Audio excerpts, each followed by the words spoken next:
이번에 색다른 게 있습니다. 이렇게 예쁜 화분을 이렇게 준비해 주셔서 새로움을 느끼게 합니다. 오늘 말씀의 주제는 우리가 그리스도와 함께 십자가에 못 박혔다, 이 주제입니다. 그 내용을 읽어보면 그 내용은 로마서 5장 12절로 8장에 말씀한 것을 해설한 것입니다. 그러니까 5장 12절부터 8장 끝절까지 파악이 돼야 이 과목의 내용을 알게 될 것입니다. 제가 이제 이 부분의 말씀 묵상을 하면서 로마서는 믿음으로 읽어야 되는 책이로구나, 믿음으로 읽어야 되는 책이로구나. 우리가 이제 신앙생활 어려운 것은 믿음으로 생각하고 믿음으로 행하기보다 육신적으로 생각하고 하기 때문에 육신적으로 행하게 되는 또 그런 마음의 갈등과 고통을 누리게 되는, 그래서 이 로마서의 가르침은 믿음으로만 이해가 되는 말씀이에요. 믿음으로만. 그래서 우리가 로마서 1장 7절에 보면 복음에는 하나님의 의가 나타나서 믿음으로 믿음에 이르게 하나니 오직 의인은 믿음으로 살리라. 그 말씀 굉장히 의미가 있다고 생각이 됐어요. 믿음에서 믿음에 이르게 한다. 그러니까 우리의 삶 전체가 믿을 때도 믿음으로, 믿음 후에도 믿음으로 사는. 근데 우리 성경만 봐도 믿음으로 잘 못 봐요. 왜냐하면 우리는 세상에 익숙해 있기 때문에, 우리 육신에 익숙해 있기 때문에 모든 것 다 육신적으로 생각을 하게 되고 하기가 쉽습니다. 그래서 성경 말씀 받아들이기가 어려워서 성령이 우리에게 주신 축복을 누리지 못하는, 우리가 이제 이 부분의 말씀은 우리가 죄로부터 해방된, 율법으로부터 해방된, 육신으로부터 해방된 이 사실을 이게 잘 안 들어오는 거예요. 죄에 대해서 해방이 됐다, 율법에서 해방이 됐다, 또 육신으로부터 해방이 됐다, 이게 잘 안 들어오는 거예요. 왜냐하면 우리가 육신에 익숙해 있기 때문에 이 부분이 이해되려면 믿음이 필요합니다. 믿음이.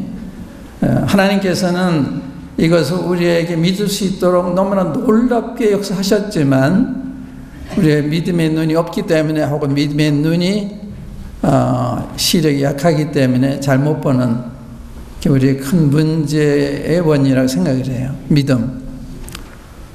이 성경은 전부 이 믿음의 책이죠.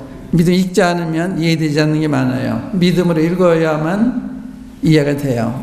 그러한 점에서 로마서를 묵상하면서 이건 믿음의 책이구나, 믿음으로 읽어야 되겠구나. 근데 이 믿음이라는 것은 깨달을 때 믿음이 오는 거예요. 믿음이라는 것은 뭘 알아야 믿어지잖아요. 모르고 믿을 수는 없는 거거든요. 근데 우리 하나님 말씀이 이야기하실 때 그 말씀을 성령을 통해서 조명을 받으면, 깨닫게 되면 그게 믿음이 되는 거예요. 그러니까 믿음과 우리 사이에는 성령님의 도우심을 필요로 하는 거예요. 그래서 성령 도우심 받지 못하기 때문에 놀라운 포화를 가지고 있으면서도 포화를 가지고 있는지 모르는, 우리가 이제 사도 바울이 글을 쓰면서도 하나님께 감사하리로다, 하나님께 감사하리로다, 이런 말씀이 많아요. 또 넘쳤다 하는 말씀 많아요. 넘쳤다. 그런데 우리가 그러한 이 믿음을 가지고 있지 못하는, 여기는 믿음이 없으니까. 그러니까 우리가 지식적으로 아는 거하고 성령의 조명을 통해서 하는 건 다른 거예요. 이 지식적으로 아는 건 뭐가 같은가 하면 수박에 대한 설명을 듣고 수박을 아는 거, 성령을 통해서 아는 건 수박을 먹어보고 하는 거. 수박을 설명 듣고 아는 거하고 수박을 먹어보고 하는 건 너무 차이가 있잖아요. 수박을 먹어보고서 아는 것은 성령님의 조명을 필요로 하는 거예요. 근데 성경 읽어도 성령의 조명을 받지 못하니까 수박 겉핥기식으로 그 이론은 아는데 그 맛은 잘 모르는 거예요. 이것이 우리의 큰 문제입니다. 그런데 성령 역사는 암에게 역사하는 게 아니에요. 성령 의지하는 이에게 역사하신 거예요. 마음이 청결한 자에게, 마음이 겸손한 자에게 성령 역사하신 거예요. 우리가 마음이 겸손이 없으면 성령 역사를 받을 수가 없어요. 마음이 청결하지 않으면 성령의 도우심을 받을 수가 없습니다. 그래 어려운 거예요. 우리 이상을 살면서 우리 하면서 불순해지고, 근데 그걸 해결 안 하니까, 불순해지면 저는 잘못했어요 하면 되는데 그 얘기를 안 하는 거예요. 저는 잘못했습니다. 주님 말씀 불순종이 했습니다. 이러면 되는데 그걸 안 하는 거예요. 그러니까 우리 육신이 어려운 거예요. 그래서 로마서 8절 보면 육신의 생각은 하나님의 법에 굴복지 아니할 뿐 아니라 할 수도 없다. 육신이 어려운 거예요. 왜 보통 우리 그리스도인에게 세 원수가 있다고 그러죠. 하나는 육신이고 하나는 뭐예요? 마귀고 하나는 세상이에요. 육신과 마귀, 세상은 이제 3대 적이에요. 이 다루는 법이 있어요. 마귀는 대적을 해야 돼요. 마귀 대적하면 마귀 물러간다고 그랬어요. 마귀는 무서워하면 못 이겨요. 마귀를 대적해야 되는 거예요. 믿음을 굳게 하고 대적할 때 마귀 도망가는, 이 사람은 안 되겠구나. 죽인다고 해도 안 되겠구나. 이렇게 도망가는 거예요. 마귀 대적해야 되는 거거든요. 세상은 타협하지 말아라. 이 세상 본받지 말라. 타협하지 않는, 세상은 타협을 안 해야 되는 거예요. 이 타협하면 세상 못 이기는 거예요. 육신은 피해야 되는 거예요. 육신 피해야 되는. 육신 의지하면 여지없이 져요. 육신부터 도망가야 되거든요. 그것이 다루는 방법이에요. 그런데 이제 오늘 그리스도와 함께 우리가 십자가에 못 박혔다. 주제는 그렇지만 내용은 상당히 방대하다는 말은 죽었다는 것뿐만 아니라 살았다. 여기까지 하는 거예요. 이제 죽었다, 살았다, 내용은 다 그렇게 되어 있어요. 근데 이제 주제는 그런 거예요. 로마서 5장 12절부터 8장까지 이르는 내용이 우리 그리스도와 함께 십자가 못 박혔다는 취재의 내용입니다. 그러면 로마서 5장 12절부터 끝절까지 무슨 말씀이 있느냐? 이 말씀을 잘 보면은 굉장히 놀라운 거예요. 한 사람 아담으로 인해서 다 죄인이 됐다. 아담이 범죄했을 때 우리가 그분은 죄인으로 태어나잖아요. 그런데 우리가 그리스도를 믿을 때 우리는 그리스도에게 속하게 되는 거예요. 그래서 아담에 속한 사람이 아담의 죄의 이 결과를 받게 된 것처럼 아담이 범죄했을 때 죽음이 왔잖아요. 우리도 죽음이 온 거예요. 왜냐하면 아담에 속해 있기 때문에. 그래서 그 내용이 보면 한 사람 아담으로 말미암아 죄가 세상에 들어오고 죄로 말미암아 사망이 왔나니 모든 사람이 죄를 범하였음에 모든 사람의 사망에 임했다. 죽는다고 하는 것은 그 죄인이라고 의미하는 거예요. 그래서 아담 안에서 태어났기 때문에 우리는 다 죄인이에요. 근데 그리스도 안에서 거듭나면 그때 우리는 우리의 조상이 바뀌는 거예요. 먼저는 아담이 조상했는데 이제 그리스도가 우리 조상이 되시는 거예요. 그래서 그분에 의해서 의롭다함을 받고 영생을 얻고 승리해서 하게 되는 거예요. 그러니까 아담 안의 삶과 그리스도 안의 삶의 차이가 뭐냐? 믿음으로 받아야 돼요. 그래서 우리 로마서 5장 12절 이하의 말씀을 몇 말씀 보고 6장으로 가고 7장, 8장까지 중요한 말씀을 살펴보겠습니다.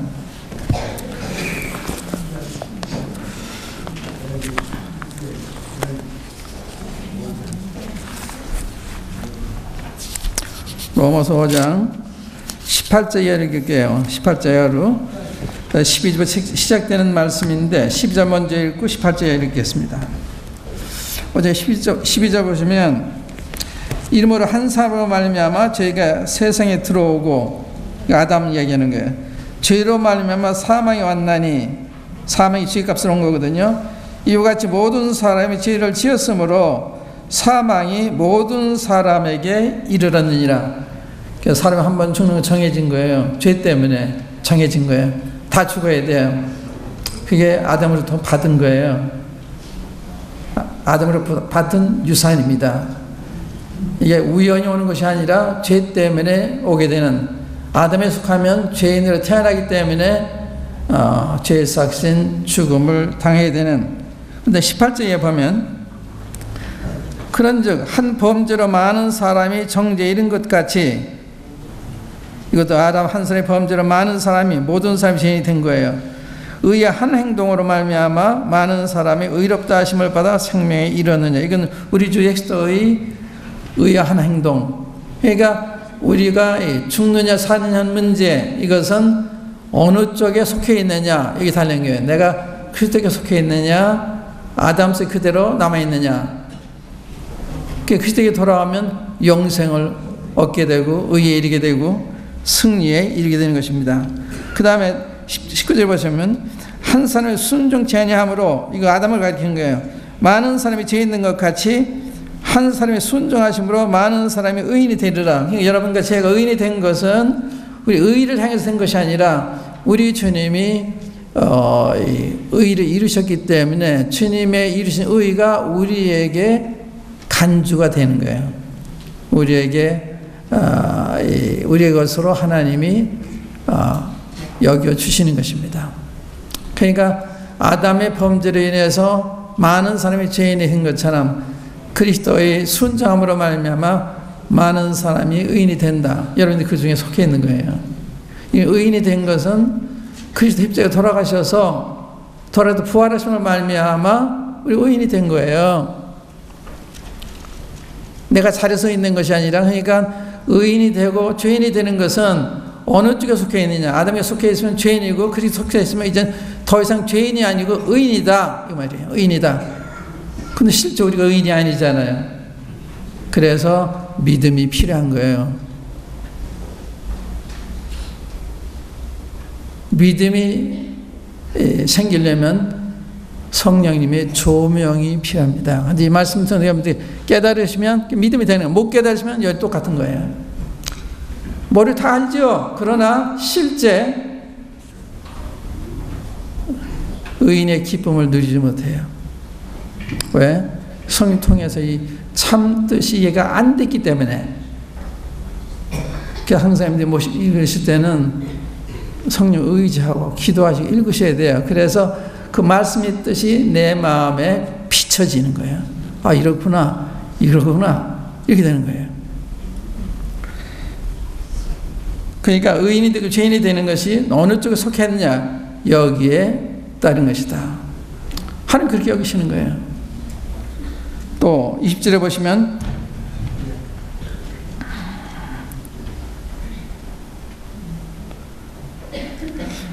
율법이 가입한 것은 범죄를 더하게 하려 함이라. 그러나 죄가 더한 것은 은혜가 더욱 넘쳤나니. 이게 무슨 말이에요? 하나님이 율법 없을 때도 이제 사망이 왕노릇했어요. 다음에 그 말하면서 우리가 달친이란 말이죠. 이 율법은 모세를 통해 주신 거거든요. 아브라함은 추정 2000년뿐이라면 모세는 1500년 전, 그러니까 500년 후에 온 오히려 율법이 와서 율법에 의해서 죄라는 걸 알게 된 거예요. 법이 없으면 죄가 성립이 안 돼요. 살인하지 말아라. 그런 법이 없으면 살인해도 그게 죄가 안 되는 거예요. 그런데 죄는 죄인데 죄로 성립이 안 되는 거예요. 그래서 이 죄를 깨닫게 하기 위해서 법을 주신 거예요. 법을. 죄를 깨닫게 하기 위해서. 탐내지 말라 하지 않았다면 탐내도 죄인 건 모르잖아요. 그러니까 이 율법은 우리의 죄인인데 죄인인 것을 알도록, 율법이 가입함으로 죄가 더 크게 느껴지는 거예요. 더 크게. 법을 모를 때 똑같은 죄를 범했는데 가령 내가 문서 위조했다. 그 법을 모를 때는 그저 그런가 보다 그냥 그렇게 느꼈다가 이 법문에 이것이 이 5년의 형을 살아야 된다 이렇게 되어 있다면 무서워하잖아요. 그러니까 죄가 율법에 의해서 더 크게 느껴지도록 무섭게 느끼도록, 그러니까 죄가 더했다는 말은 율법이 거한 것은 죄를 더하게 하려 했다 그런 뜻이에요. 똑같은 죄인데 율법에 가면 이 죄를 더 무섭게 느끼는 거예요. 그런데 반해서 그러나 죄가 더한 것에 은혜가 더욱 넘쳤다, 이것도 무슨 말이에요?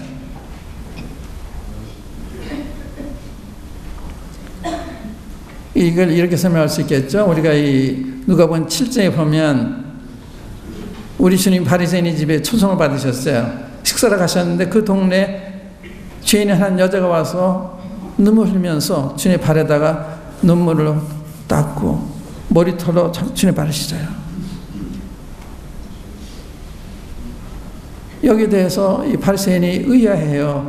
예수님이 정말 선지자시라면 이 여인이 죄인인 걸 알으실 텐데 얘기했어요. 그때 주님이 시몬아, 이 여자 하는 것을 봤느냐?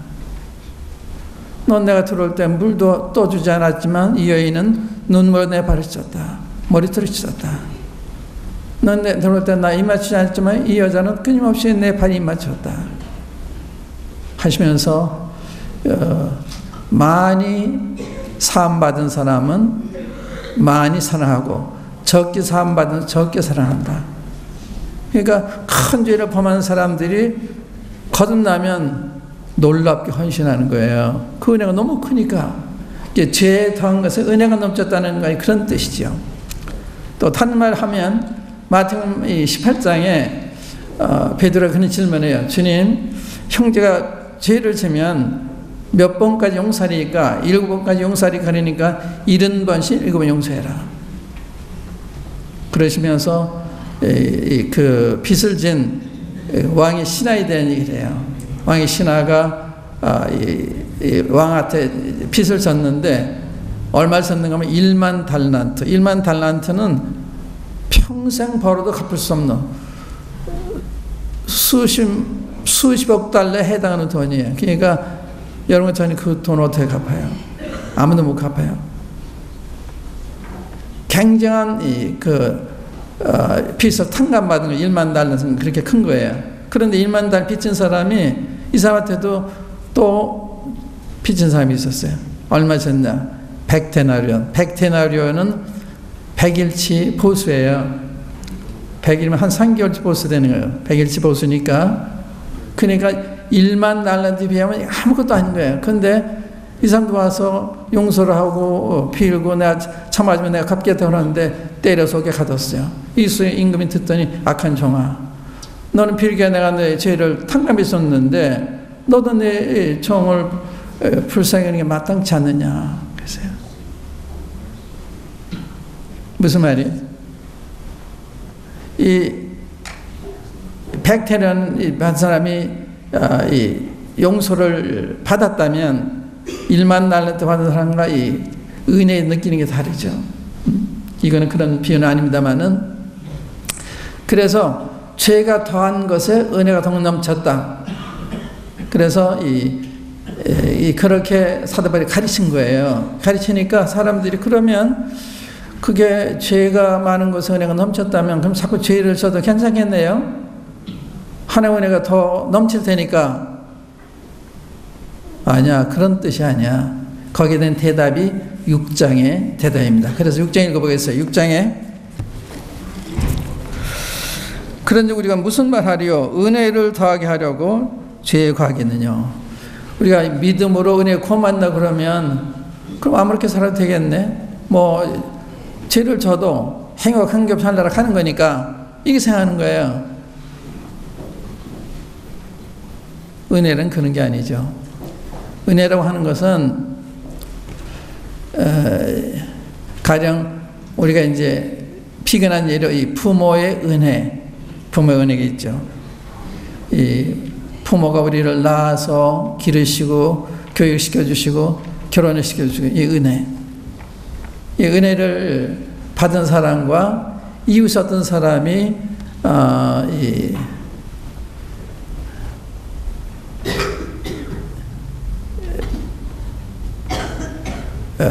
이 어떤 사람이 그 은혜를 입었을 때 이렇게 생각할 수가 있어요. 그러니까 이 자식은 이렇게 부모로 생각하면 되겠네요. 부모가 자식을 생각하는 것과 부모가 이웃 아이를 생각하는 게 달라요. 부모는 자식에 대한 본능적 사랑이기 때문에 조건 없이 사랑하는데, 그래서 어떤 잘못하면 야단도 치잖아요. 근데 이웃 아이가 잘못할 때는 야단 안 치죠. 왜? 내 사랑하는 사람이 아니니까. 그 차이인 것처럼 이게 은혜를 입었다고 하는 것은 우리를 방종하게 살게 하는 것이 아니라 더욱 경건하게 살게 만드는 거예요. 은혜 확실히 깨닫고 구원을 받았다면 은혜가 우리로 하여금 이젠 아무리 살아도 구원 받으니까 하늘나라 갈 테니까 막 사는 게, 그거는 은혜를 깨닫는 사람이 아니에요. 은혜 진짜 깨달은 사람은 이제는 주님의 것입니다. 예를 들면 이런 예가 있어요. 어느 돈 많은 사람이 노예 시장에 가서 이 노예를 가진 그 주인하고 흥정을 해서 얼마를 주고 이제 샀어요. 근데 이 노예는 마음에 증오하는 거예요. 또 나를 데려다가 고생시키려고 그러구나. 마음으로 저주하고 있는데, 이 주인이 내가 자네를 산 것은 내 노예를 삼기 위해서 그런 것이 아니라 당신에게 자유를 주기 위해서 그랬네. 이젠 당신 마음대로 살게나. 그러니까요, 이 노예가 무릎 꿇고 제가 평생 주인의 노예가 되겠습니다. 그 은혜예요. 또 이렇게 생각할 수 있어요. 제가 제 아내가 있죠. 과거에 제 아내가 저희 집에 가정부라고 한번 생각해 보세요. 가정부는 계약하고서 저한테 계약 하에서 매일 몇 시 몇 시까지 우리 집에 와서 살림해 주고 그러면 얼마를 주겠다. 그러한 약속 하에서 오는 거예요. 그러니까 어느 면에서 내 종이죠. 난 주인이고. 그런데 내가 여종을 사랑을 해서 결혼을 했어요. 그럼 이 여인은 이제 종이 아니라 내 아내 아니에요. 먼저의 관계는 법적인 관계인데 이제는 사랑의 관계잖아요. 그러면 이 아내가 이젠 그 남편 아내게 돼서 마음대로 산다. 그렇게 생각하는 게 아니죠. 이제 24시간 사랑하는 남편을 위해서 사는 거죠. 그 아내가 남편을 생각하는 것과 또 이웃에 있는 부인이 생각하는 천지 차이죠. 그래서 이 은혜라고 하는 것은 우리가 방종하게 만드는 것이 아니라 더욱 경건하게, 더욱 헌신적으로 살도록 우리 마음을 감동시키는 게 은혜예요. 그래 이 뒤에 보면은 죄가 너희를 주관치 못하리니 이는 너희가 법 아래 있지 않냐고 은혜 아래 있습니다. 그러니까 너는 이젠 내 하인이 아니고 내 아내다. 그러면 나 같은 걸 아내를 삼아줬으니까 얼마나 감사하며 잘하려고 그러겠어요. 이제 내가 이번에 아내가 돼서 이제 내 실속을 잘하고 이러겠다. 그렇게 생각하는 게 아니죠. 제가 하는 거 알아들으세요? 못 알아들으세요? 알아들으시죠? 근데 못 알아들으시는 것 같아요. 저도 말을 잘 못해서 적절하게 잘 이렇게 설명해 드려야 되는데, 그래서 여기 6장 1절이에요. 그러니 우리가 무슨 말 하려? 은혜를 더하게 하라고 죄가 하겠느냐? 죄가 더한 그 은혜가 넘쳤다 그러니까 그런 게 아니야. 그래서 여기 그럴 수 없느냐라고 했죠. 그럴 수 없느냐. 이 말은 no, never 이런 말이에요. no, never. 절대 그럴 수 없어. 그런 말이야. 그럴 수 없는 그런 강한 표현입니다. no, never. 절대 그럴 수 없다. 그런 말씀 여러 번 나와요. 그럴 수 없느냐, 그럴 수 없느냐. 그땐 그러한 강조점이 있다는 걸 아시면서 읽으셔야 돼요. 그럴 수 없느니라. 왜 그럴 수 없는가 하면 죄에 대해 죽은 우리가 어찌 그 가운데 더 살려 죄에 대해 죽었다. 무슨 말이에요? 이 죄가 우리 주인이었어요. 옛 주인이에요. 죄가 시키는 대로 해야 되고 끌려갔어요. 죄에 대해 죽었어요. 그 죄와 이제 상관없는 사람이 된 거예요. 이건 믿음을 필요로 해요. 죄에 대해서 죽었다. 근데 무슨 말인지 납득이 안 가죠. 실감이 안 가죠. 옛 주인은 죄에 대해서 죽었기 때문에 죄와는 상관없는 사람으로 되어져 있는 거예요. 그 다음을 보면 벌써 이렇게 설명했어요. 무릇 그리스도 예수 합하여 세례를 받은 우리는 그의 죽으심과 합하여 세례 받은 줄을 알지 못하느냐. 우리가 세례 받을 때 물속에 들어가잖아요. 그것은 나는 이제 내 옛 삶에 대해서 장세를 지냅니다. 그런 뜻이에요. 세례를 하는 것이 나 오늘 장례식을 합니다. 내 옛 나는 이제 여기서 끝입니다. 그리고 물에서 나올 때 나는 이제 그리스도와 함께 이제 새로운 삶을 살겠습니다 하는 내 마음을 사람들 앞에 나타내는 게 세례예요. 세례, 침례. 그러니까 우리가 이 세례 받는 것은 물속에 들어갈 때는 나 그리스도와 함께 죽었습니다 하는 걸 간증하는 거예요. 물속에 들어가 있을 때는 장사된 것을 의미하는 것이고 물에서 나올 때 그리스도와 함께 다 살아났다 하는 것을 의미하는 거예요. 그러니까 딴 세계로 들어오는 거예요. 죽음의 세계에 있다가 죄의 세계에 있다가 이제는 그리스도의 세계로 들어온 거예요. 그래서 우리는 이제 죄와 상관이 없는 내 옛 주인은 이 죄는 완전 다 끝났어요.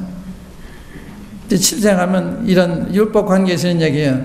율법이 남편이 살아있는 동안에는 이 법의 메인배 되나 남편이 죽으면 그 법에서 해방됐다. 그래서 다른 남자에게 결혼해도 죄가 되지 않는다. 이런 말씀이세요. 그러니까 남편이 죽었어요. 그러면 이제 그 남편과의 관계에서는 해방이 된 거예요. 이제 이 남편 때문에 재혼을 못한다 그런 게 아니거든요.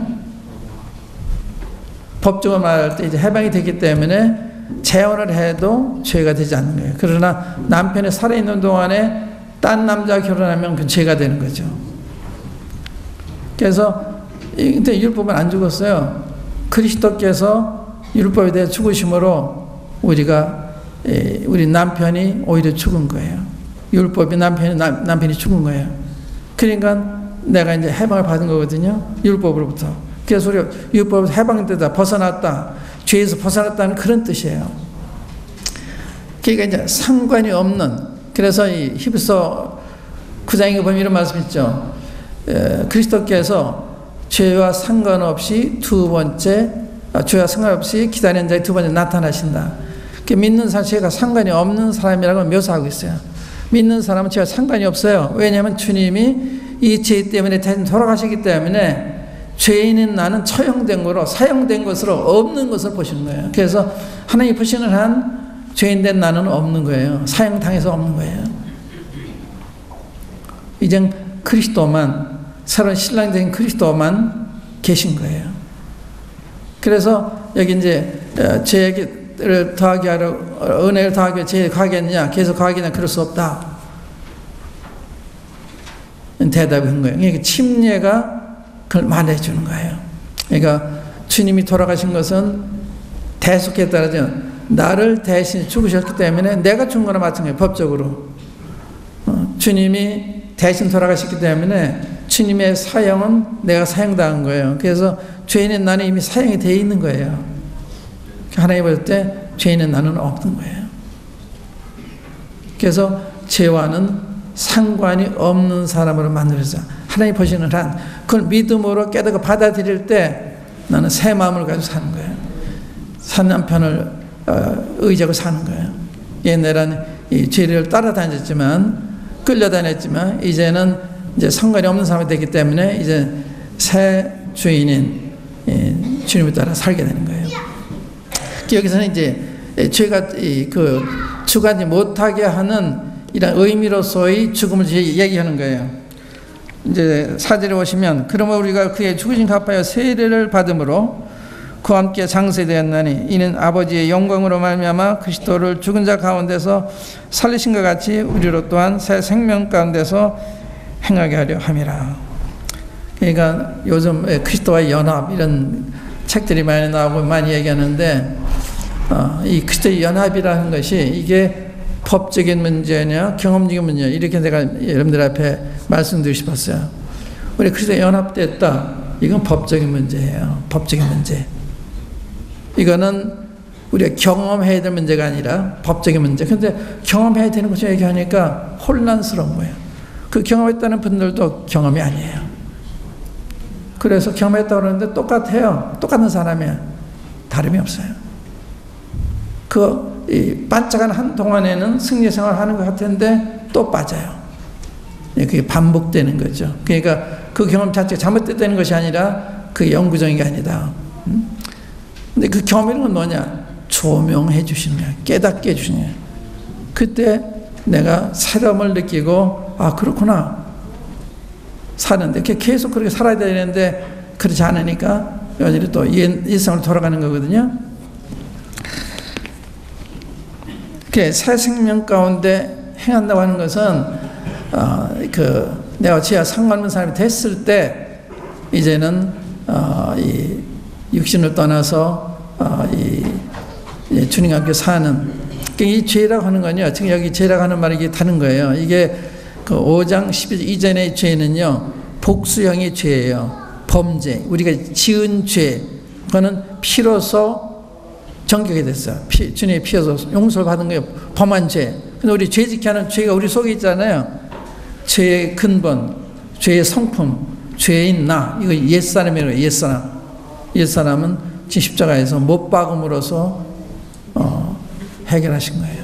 그러니까 우리 범죄도 해결하시고 죄짓게 한 나 자신도 사형으로 주님이 없애신 거예요. 주님 앞에서 이제 죄인인 나 우리가 없는 거예요. 주님이 다 처형하셨기 때문에 심판이 그래 없는 거예요. 이게 중요한 얘기입니다. 근데 이것은 믿음으로 깨닫고 받을 때 놀라운 세계에 들어가는데 이게 안 깨달아지니까 여전히 똑같은 생활을 하는 거거든요. 이 새 생명까지 행하면 내가 그리스도에 부활하실 때 나도 살아난 거예요. 이게 상징적으로 이게 상징스러운 거예요. 왜냐면 주님이 내 대신 죽으시고 내 대신 부활하셨기 때문에 내 대신 승천하셨기 때문에 그래서 우리가 그리스도와 함께 하늘에 안침이 됐단 말이 그 말이거든요. 그리고 우리가 이 연합되어 있기 때문에 그래서 그리스도 안에서 그리스도 함께하는 말은 그래서 우리 하나다는 거입니다. 연합이란 말 하나 됐다. 연합하면 하나잖아요. 하나 됐다는 거예요. 그리스도의 죽음이 내 죽음이고 그리스도의 장사가 내 장사가 그리스도의 부활이 내 부활이 된 거예요. 그것은 상징적으로 법적으로 그렇게 된 거예요. 실제는 아니에요. 그것이 우리의 삶에서 새로움으로 나타나는 거죠. 그 다음에 이제 5절을 보시면 만일 우리가 그의 죽으심을 본받아 연합한 자가 되었으면 또한 그의 부활을 본받아 연합한 자가 되리라. 그의 죽으심을 본받아 연합한 자가 되었다면 또한 그의 부활을 본받아 연합한 자가 그러니까 이 죽음을 받아들였다면 나는 부활에 있어서 이제 새 삶을 살게 되는 거다. 그러니까 이 사실이 안 받아지기 때문에 여전히 새로운 삶이 안 나오는 거예요. 옛날 생활을 반복하게 되는 거거든요. 그 다음에 이제 6절에 보시면 우리가 알거니와 우리 옛사람이 예수와 함께 십자가에 못 박힌 것은 죄의 몸이 멸하여 다시는 우리가 죄에게 종노를 하지 아니하려 함이니 이는 죽은 자가 죄에서 벗어나 의롭다 하심을 얻었음이니라. 여기 우리 옛사람이 예수와 십자가에 못 박혔다. 성경은 옛사람, 새사람이 나와요. 옛성품, 새성품. 옛사람, 옛성품은 아담에서 받은 거, 죄 짓게 하는 우리, 죄인은 우리를 얘기하는 거예요. 그런데 새 사람, 새 성품은 그리스도로 말하면 새 성품을 받아요. 이거는 이 주님만을 기쁘시게 하고자 하는 마음만 있어요. 저쪽 이 옛 성품은 죄를 섬기고 싶어하는 마음만 있어요. 본능이 그러니까. 돼지와 양을 비하면 돼지는 그 성품이 더러운 걸 좋아하니까 아무리 목욕을 시켜도 자꾸 더러운 데 가서 누워요. 근데 양은 더러운 걸 싫어하기 때문에 웅내에 빠지면 나오려고 그래. 이 성품의 차이예요. 그러니까 우리가 믿지 않을 때는 돼지와 같은 이런 상태에 있었다면 구원받는 다음에는 양과 같은 성품을 변하는 거예요. 그게 죄가 싫어지는 거예요. 이제 의가 좋고 주님 말씀이 좋고 그게 새 삶이 그래 생기는 거예요. 그런 새 성품 때문에. 그런데 이 성품과 새 성품이 갈등하는 이게 그리스도인의 삶입니다. 그래서 로마 7장에서 내가 원하는 것을 행치 못하고 원치 않는 악만 행하다. 오라는 공고한 사람이라도 누가 이 사함의 몸에서 나를 건져내랴 그러잖아요. 막 절규해요. 그러니까 이 포로된 삶을 사는 거예요. 대부분의 성도들이요, 승리의 생활, 해방된 삶, 이런 삶을 사는 것이 아니라 뭔가 이 포로된 삶을 살고 있는 거예요. 죄의 태. 왜 그런가 하면 여기는 그런 인식의 차이, 믿음으로 인식하는 거 깨닫지 못하는 이유가 있고요. 또한 우리 율법 아래 있지 않고 은혜 아래 있는데 그걸 모르는 데 있고요. 또한 우리 육신으로는 도저히 육신 이길 수가 없어요. 성령님만이 우리 이기게 하시는 거예요. 근데 육신 이기는 하는 건 성령님. 그러니까 로마서 8절에 보면 그러므로 이제 그리스도 예수 안에 있는 자에게 결코 정죄함이 없나니 이는 생명의 성령의 법이 죄와 사함의 나를 해방했다. 생명의 성령의 법은 성령이 가진 거예요. 이 성령님이 죄와 육신의 법은 우리 죄 성품으로 나를 해방했다. 그러니까 육신으로 나를 해방시켜주는 유일의 힘은 성령밖에 안 가요. 그러니까 성령님 알아야 살아야 육신은 안 따라가는 거예요. 근데 거기에 미치지 못했기 때문에 계속 패반성하는 거예요. 그러니까 성령이 충만한 가운데 있지 않으면 죄 이기는 사람은 불가능한 거예요. 이걸 누가 이렇게 비유했어요. 그 중력이라는 게 있죠. 이 지구에서 이렇게 끌어당기는 힘. 이것 때문에 사람이 공이 나를 수 없어요. 중력이 막 끌어내리니까. 뭐든지 날리면 그 중력에서 끌려 내려와야 돼요. 무중력 상태에 가면 사람이 떠다니잖아요. 이 중력 때문에 이렇게 땅으로 끌려오는 거예요. 그런데 우리 죄의 중력 우리를 막 끌어당기니까 항상 죄 때문에 죄 안에 살 수밖에 없어요. 그런데 생명의 성령의 법을 살아있는 새로, 그 생명의 성령의 법이 역사하니까 중력이고 날아가잖아요. 새는 중력이 안 끌려 내려오지 않습니다. 날아다니잖아요. 무슨 말인지 아시겠습니까? 그러니까 생명의 성령의 법인 이 새가 중력이 이기는 것처럼 성령께서 우리 육신의 죄의 권세를 이기게 하는 거예요. 그래서 성령을 쫓아 행하라. 그래 육신의 것을 이르지 않는다. 또 성령 인도함을 받으면 유법을 잊지 않다. 이게 우리가 육신에 지고 유법에 착 들어가는 것은 우리가 성령님의 역사가 없기 때문에 육신을 해야 되잖아요. 엔진이 자동차 엔진을 걸면 그 엔진 힘을 가게 되는데 엔진이 꺼지면 어떻게 해야 밀어야 되잖아요. 그러니까 차를 운전을 할 수 있는데 밀고 다니는 거죠. 밀고 다니는 그리스도인들이 많은 거예요. 그게 힘든 거예요. 그러니까 성령님의 도우심이 없이는 이기는 사람은 삶은 불가능하다. 이렇게 맞는 말이에요. 그래서 생명의 성령의 법이 죄 사함의 손으로 건져냈다. 해방시켰다.